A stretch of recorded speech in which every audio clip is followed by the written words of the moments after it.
She was just a mechanic. Oil-stained coveralls, gray hair in a loose bun.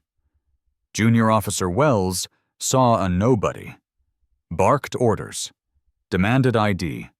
Mocked her presence on base. But when her sleeve slipped, the tattoo silenced the crowd. Delta. Echo 9. Legendary. Classified. Gone. Or so he thought. They believed she was a contractor. What they didn't know? She led missions that rewrote history. Stick around, because when a forgotten hero rises, rank trembles, reputations collapse, and the definition of authority gets rewritten in front of millions. One wrench, one tattoo, one lesson. Power without respect is nothing. We read every single comment, so tell us where you're watching from and what time you found this. And don't forget to subscribe. Junior Officer Nathan Wells storms across Fort Cresson's sun-baked tarmac, brass nameplate gleaming like a shield of self-importance. His crisp uniform and recently pinned badge fuel a surge of authority as he approaches the weathered repair van. The morning light catches his stern reflection in the vehicle's side mirror, an image he's cultivated since his promotion last week. "Ma'am, this is a restricted area," Junior Officer Nathan Wells declares, deliberately drawing out each word while positioning his clipboard like a barrier between himself and the woman in oil-stained coveralls. The contractor's weathered appearance only reinforces his sense of superiority, her gray-streaked hair and worn boots marking her as just another civilian who needs to be put in her place. The woman reaches for something in her pocket, and Junior Officer Nathan Wells' hand instinctively moves to his radio. "Slowly," he commands, voice dripping with condescension. A small crowd of base personnel begins to gather, phones discreetly recording the confrontation. The hashtag #FortFaceOff will start trending within minutes. "I have authorization," she begins, but Junior Officer Nathan Wells cuts her off with a sharp gesture. "I decide who has authorization," he snaps, stepping closer, invading her space. The scent of engine grease offends his nostrils. "And I don't recall approving any civilian contractors today." The woman's sleeve rides up as she continues reaching for her ID, revealing a tattoo that stops time itself. A dagger piercing 3 stars. Behind him, boots scratch to a halt on concrete. General Matthews' sharp intake of breath slices through the morning air like a blade. "Officer Wells," the general's voice carries a weight that makes Junior Officer Nathan Wells's spine turn to ice. "Do you know who you're speaking to?" Junior Officer Nathan Wells's fingers trace his nameplate, his talisman of authority now feeling suddenly cold against his chest. "Sir, I'm simply following protocol." "That's Miranda Holt," General Matthews cuts in, "former leader of Delta Echo 9. The crowd's whispers crescendo. Junior Officer Nathan Wells' throat constricts as the implications crash over him. Delta Echo 9. The legendary Special Ops unit whose classified missions had changed the course of conflicts worldwide. Their leader had vanished from public view years ago, becoming almost mythical among military circles. "Impossible," Junior Officer Nathan Wells whispers, more to himself than anyone else. But the evidence is there in the woman's steady gaze, in the way she holds herself despite the humble disguise. His carefully constructed world of authority begins to crack. The woman, Miranda Holt, finally pulls out her ID, holding it up with deliberate slowness. "Protocol is important, Officer Wells," she says quietly. "But knowing why it exists matters more than blindly enforcing it." Junior Officer Nathan Wells' nameplate feels heavier with each passing second. He polishes it compulsively with his sleeve, a nervous habit he thought he'd broken. The morning sun no longer feels warm on his face. Type authority in the comments if you've ever discovered your power wasn't what you thought it was.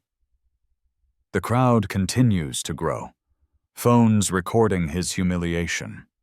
Soon, video clips will spread across YouTube and Twitter, his face becoming the symbol of misused authority.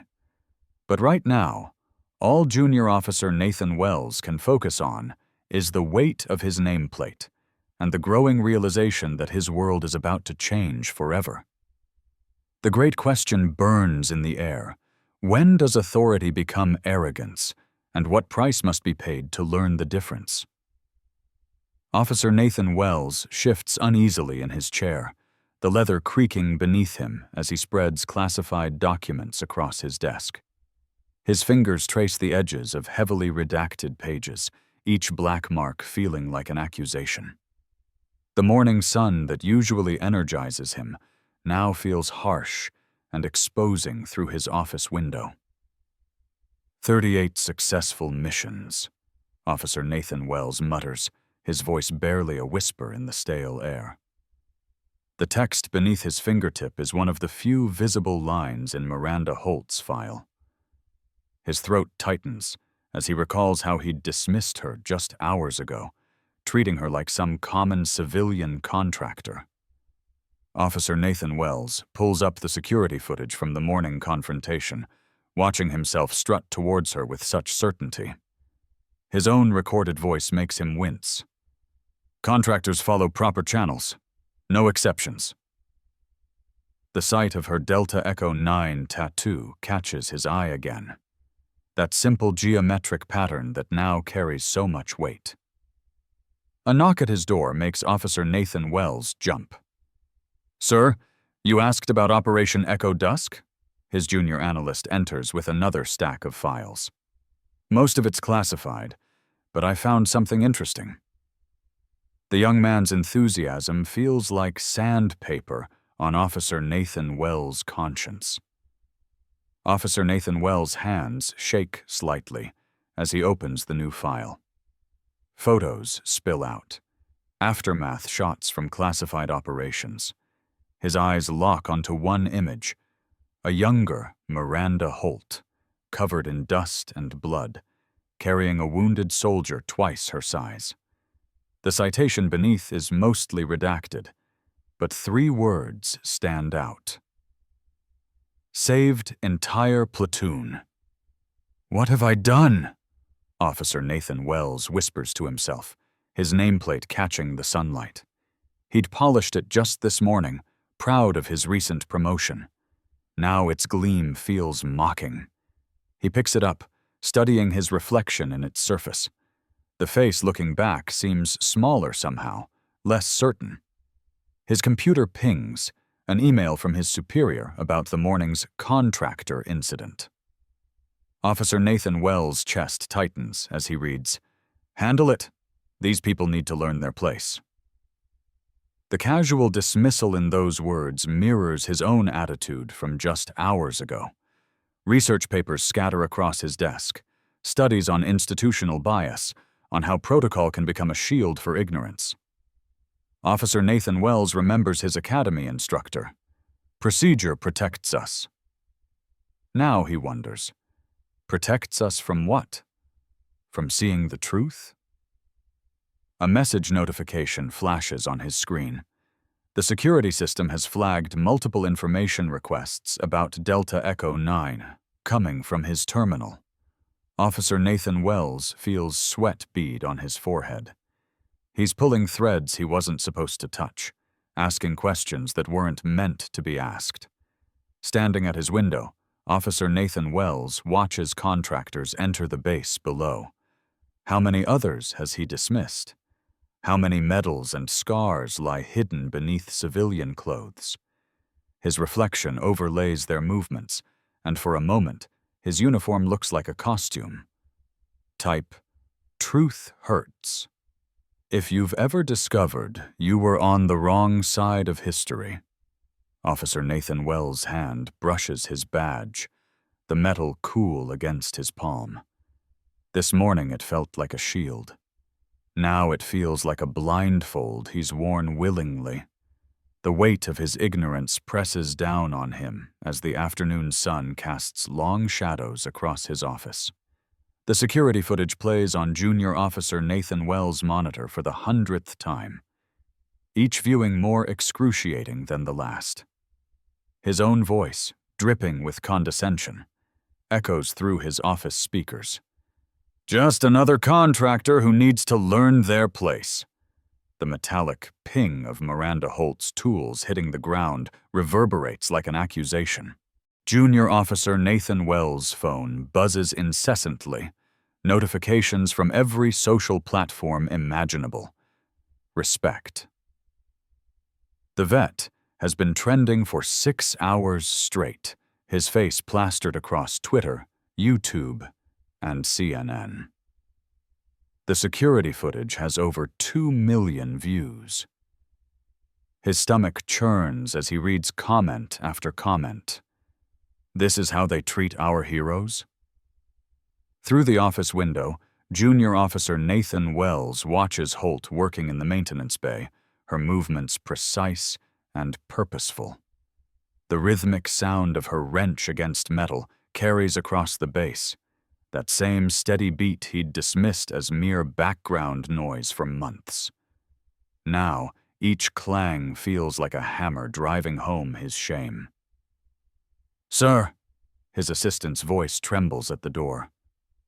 "General Morrison wants to see you immediately." Junior Officer Nathan Wells' fingers trace the brass nameplate on his desk, his symbol of authority now feeling like lead in his hands. He'd polished it just this morning, before everything fell apart. The walk to Morrison's office becomes a gauntlet. Fellow officers who'd laughed at his jokes yesterday now avert their eyes.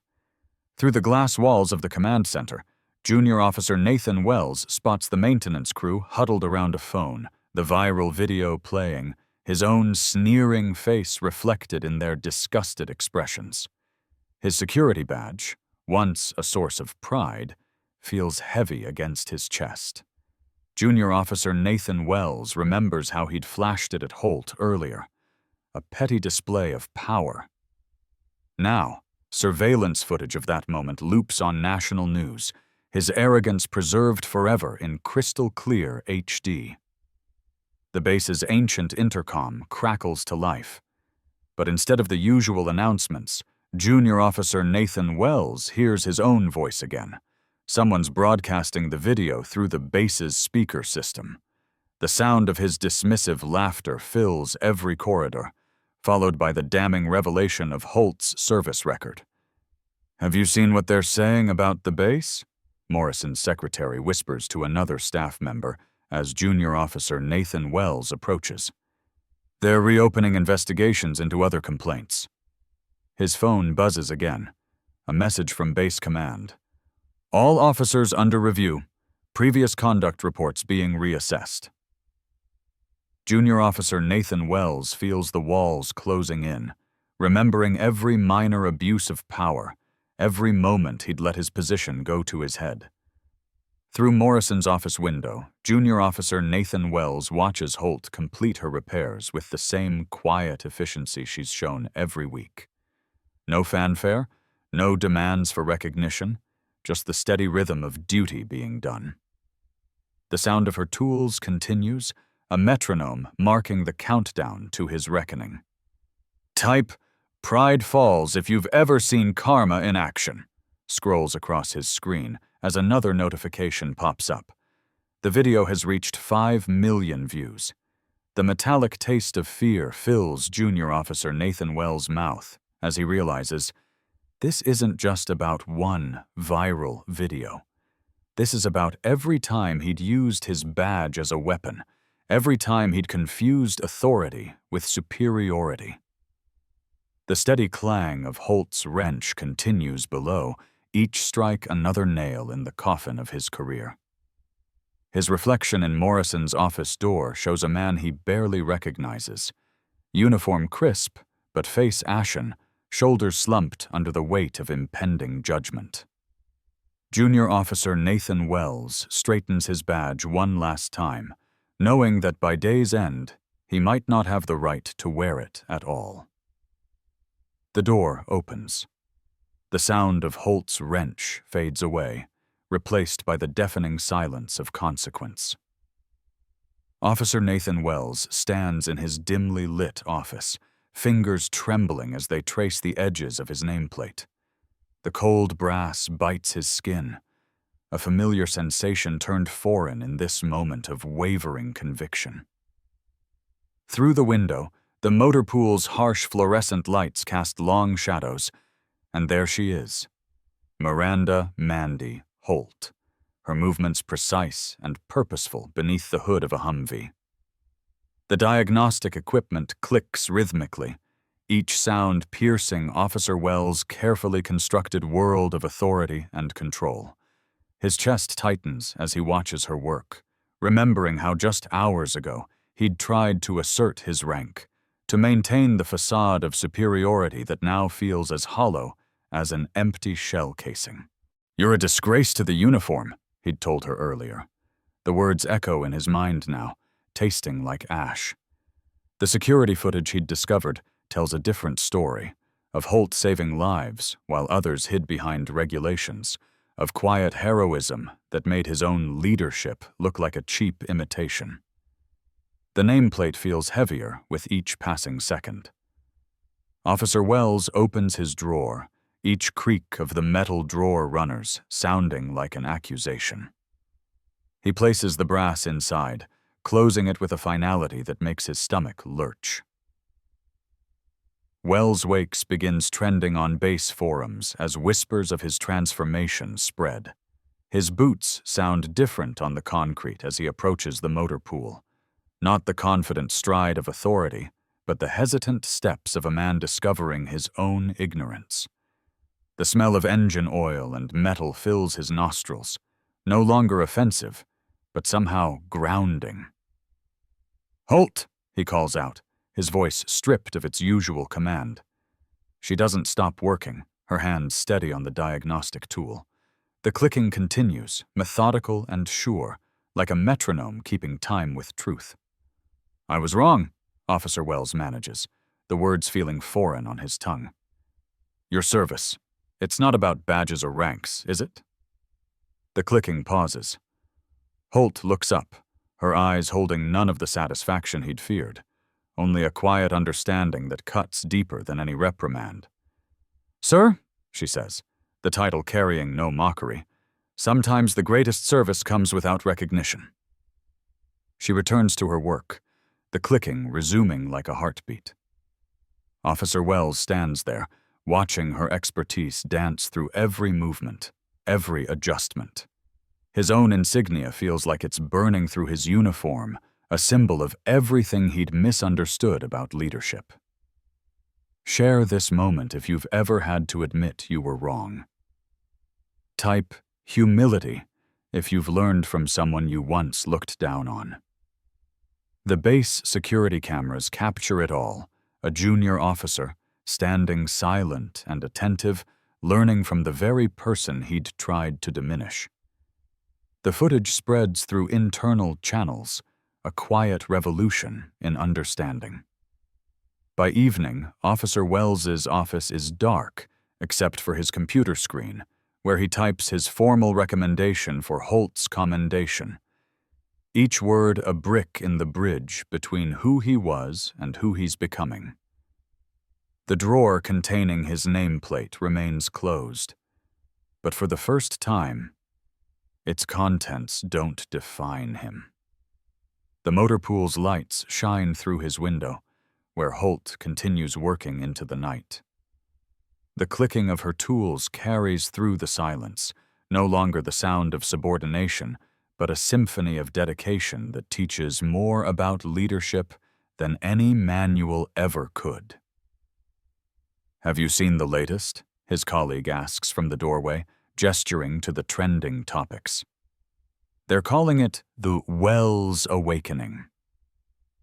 Officer Wells doesn't respond, his eyes fixed on Holt's unwavering focus in the distance. Tomorrow, he'll wear his rank differently, not as a shield of authority, but as a reminder of this night's lesson in humility and true service. The clicking continues, steady and sure, like a clock counting down to dawn. Miranda Mandy Holt's van disappears into the Fort Cresson morning haze, but the weight of truth sits heavier than the steering wheel beneath my trembling hands. 24 hours ago, I would have sneered at a maintenance worker daring to challenge my authority. Now each breath feels like an admission of everything I got wrong. The dashboard camera catches my reflection. The same crisp uniform, the same polished badge, but the person wearing them seems like a stranger. My fingers trace the edges of my nameplate, still warm from where it rested against my chest for 5 years. Junior Officer Nathan Wells, the name that once commanded respect, now echoes with hollow pride. The real heroes don't need recognition. Her words cut deeper now as I watch the maintenance crew arrive for their morning shift.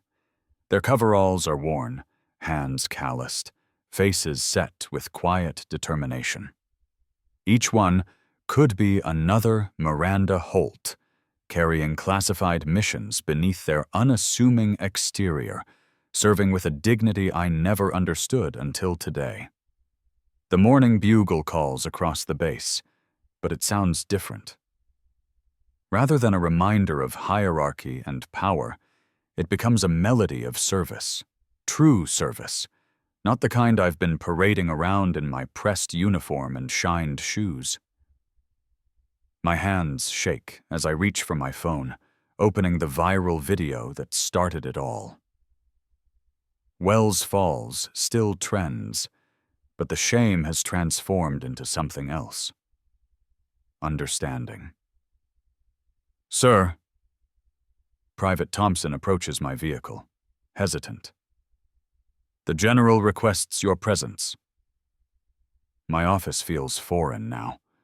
5 commendations hang on the wall, each one suddenly questioning my worthiness. The nameplate sits in my drawer, next to the security footage I tried to delete when this all began. In their reflection, I see every time I dismissed someone based on their rank or uniform, every moment I confused authority with superiority. The walk to the General's office becomes a march through my own arrogance. Each step echoes with memories. Miranda Holt's quiet competence, her team's unwavering loyalty, the classified missions they completed while I strutted around issuing petty citations. The security cameras track my movement, the same ones that caught my attempted cover-up, my panic, my fall. Enter. General Morrison's voice carries no judgment, making it worse. My final report sits on his desk, a full confession of how I treated Holt's team, the regulations I bent to assert my authority, the truth I tried to bury when I discovered their actual clearance level. The words blur as he reads, but one line stands clear. I confused the uniform with the person wearing it. Sometimes, Wells, he says, setting down the paper, our greatest service comes from admitting we were wrong. The base security footage plays on his monitor. Me, yesterday, trying to stop Holt's team from entering a restricted area, not knowing they had higher clearance than I ever will. The viral moment that followed, my authority crumbling as their true identity was revealed. Each frame shows a different kind of courage than I understood before. Your resignation is accepted, he continues, but your lesson is noted. Outside his office, the morning sun catches my badge one last time. In its reflection, I see what Miranda Holt knew all along, that true authority comes from service, not symbols. My fingers release the nameplate into the base museum's donation box, where it will stand as a reminder that heroes don't always wear the uniforms we expect. The maintenance crew passes by, their coveralls dusty from honest work. I stand at attention, offering them the salute I should have given long ago. In their nods, I find forgiveness I haven't yet given myself. If this story made you rethink how you judge others, drop one below. As I drive off base for the last time, the guard booth where I once lorded over others grows smaller in my mirror. But the truth grows larger. That dignity isn't given by rank or uniform, but earned through humble service. Some heroes wear coveralls, and their silence speaks volumes about the true meaning of duty. Share this story if you've ever learned that real authority comes from character, not position. Wells Falls, Narstart True Service.